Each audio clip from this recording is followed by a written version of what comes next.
புதுவை அமிர்தா குரல் மெய்யன்பர்களே, பெரியாழ்வார் அருளி செய்த திருப்பல்லாண்டு, பல்லாண்டு பல்லாண்டு பல்லாயிரத்தாண்டு, பல கோடி நூறாயிரம், மல்லாண்ட தின்தோல் மணிவண்ணா உன் சேவடி செவ்வி திருக்காப்பு.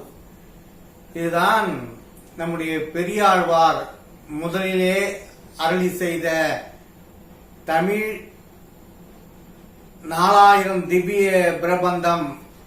நமக்கு அருளி செய்த பெரியாழ்வாருடைய முதல் பாடல் பல்லாண்டு. நாம் எல்லாம் சிந்தித்து பார்க்க வேண்டும்.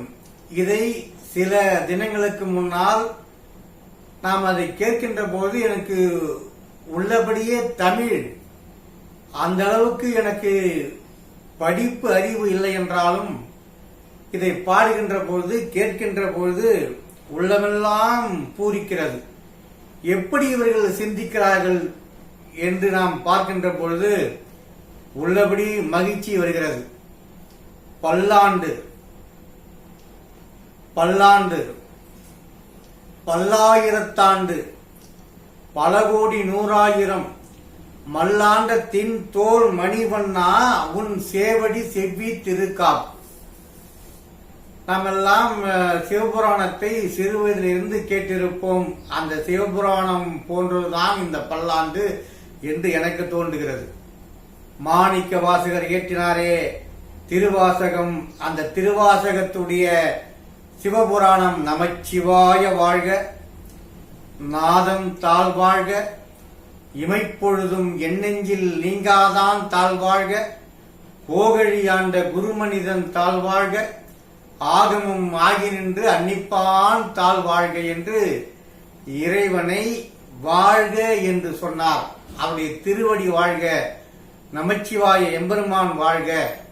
அதே அர்த்தம்தான் இந்த பாடல் என்று எனக்கு தோன்றுகிறது. பல்லாண்டு வாழ்க, எம்பெருமானே, பெருமாளே, ஸ்ரீரங்கத்து எம்பெருமானே,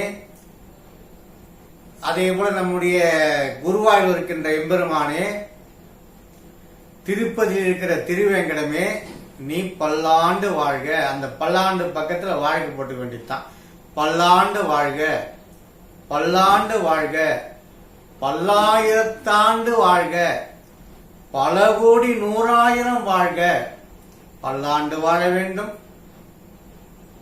மறுபடியும் பல்லாண்டு வாழ வேண்டும், பத்தாவது பல நூறு ஆயிரம் வாழ வேண்டும், அதே போல பல கோடி நூறாயிரம் வாழ வேண்டும் என்று சொல்லி மல்லாண்ட தின்தோல் மணிவண்ணா உன் சேவடி செவ்வி திருக்காப்பு. அதே போல நமச்சிவாய வாழ்க, நாதன் தாழ் வாழ்க, நம்முடைய பாதம் வாழ வேண்டும், திருத்தால் பாதம் வாழ வேண்டும். அதே போல செம்மை நிறம் உடைய சேவடி, அவர் அந்த திருவடி வாழ வேண்டும். பல்லாண்டு திரு காப்பு, அந்த சேவடிக்கு பாதுகாப்பு வேண்டும் என்று சொல்லி இறைவனையும் இரண்டு பேரும் சைவமும் வைணவமும் வேறல்ல என்று ஒன்றாக சிந்தித்தவர்கள் தமிழர்கள். ஆகவே இந்த தமிழையெல்லாம் கேட்கின்ற பொழுது மிக அற்புதமாக இருக்கிறது. 12 ஆழ்வார்கள் தமிழை மிக சிறப்பாக எழுதி எழுதி தமிழால் நம்முடைய ஸ்ரீரங்க பெருமாளையும், திருப்பதி இருக்கிற திருவேங்கடையனும், குருவாயூர் இருக்கின்ற குழந்தை வடிவமான குருவாயூரப்பனையும், இப்படி எல்லா விதமான பெருமாள் தெய்வங்களையும் தமிழால் பாடி பாடி பரவசமடைந்தார்கள் தான். அதனால்தான் பல்லாண்டு பல்லாண்டு பல்லாயிரத்தாண்டு, பல கோடி நூறாயிரம், மல்லாண்ட தின்தோல் மணிவண்ணா.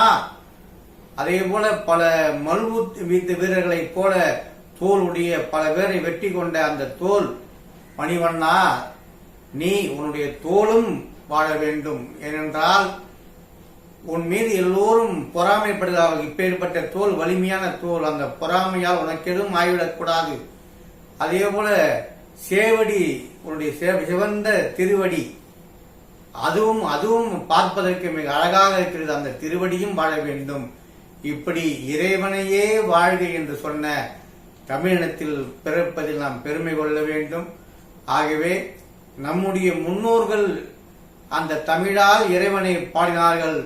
அதனால்தான் நம்முடைய ஆழ்வார் பெருமக்களுடைய தமிழுக்காக இறைவன் பின்னோக்கி வருகிறார் என்று நம்முடைய ஸ்ரீரங்கத்திலே பார்க்கிறோம்.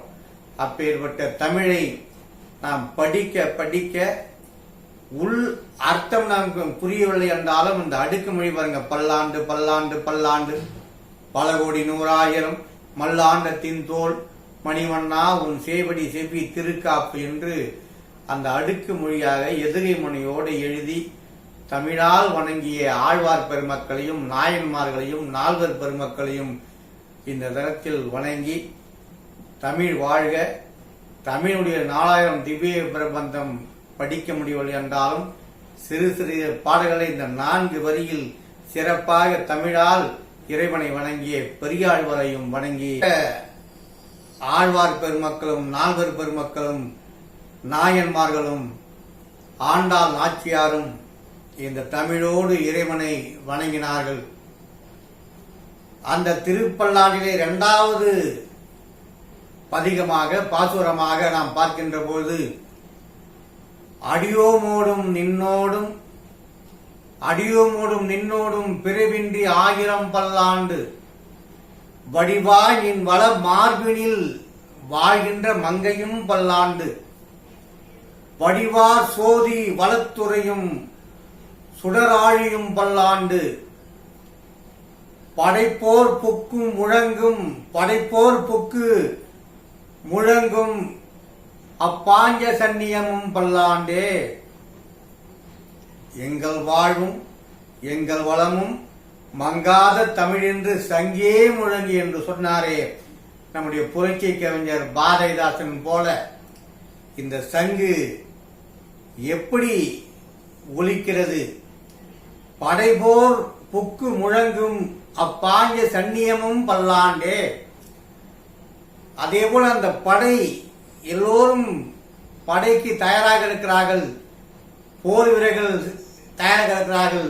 ஆனால் சங்கு எப்படி அந்த ஒலி கேட்டவுடன் அந்த ஒலி கேட்டே பகைவர்கள் நடுங்கக்கூடிய அளவுக்கு நம்முடைய இடது கையில் இருக்கிற சங்கு பந்தானுடைய சங்கும் பல்லாண்டு வாழ வேண்டும்.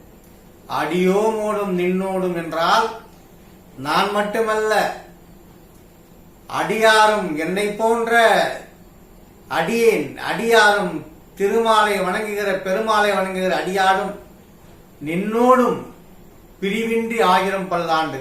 நானும் அடியாரும் நீயும் பிரிவின்றி 1000 பல்லாண்டு இருக்க வேண்டும். அடியோடும் நின்னோடும் பிரிவின்றி 1000 பல்லாண்டு வடிவாய் நின் வள மார்பினில் வலது பக்கம் மார்பில அமர்ந்திருக்கிற மங்கையும் பல்லாண்டு.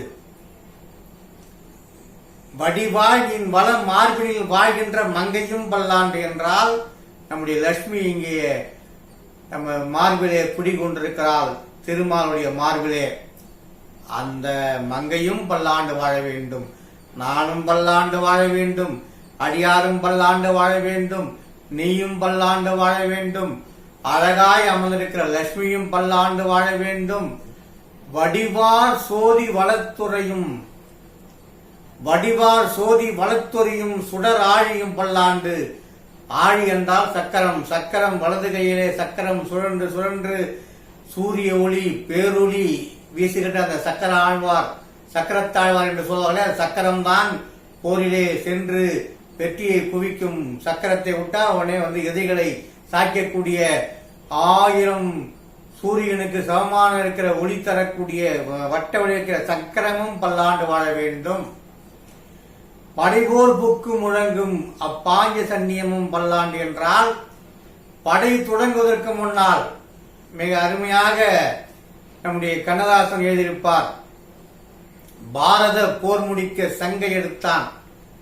அந்த சங்கு கையில் இருக்கிற சங்கு, கையை விட்டு அகலாத சங்கு. அந்த சங்கு இருக்கிற அழகு, உன்னுடைய கையில் இருக்கிற அழகு பேரழகு.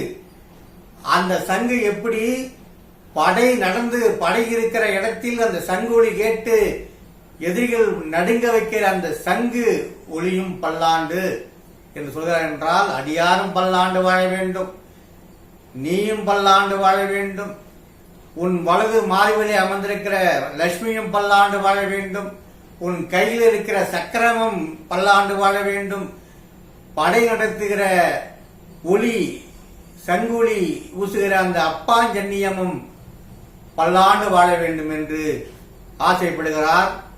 இடது பாகத்திலே நம்முடைய சிவபெருமான் பார்வதிக்கு இடம் கொடுத்தார், நம்முடைய பெருமாள் லட்சுமிக்கு மார்பில் இடம் கொடுத்தார்.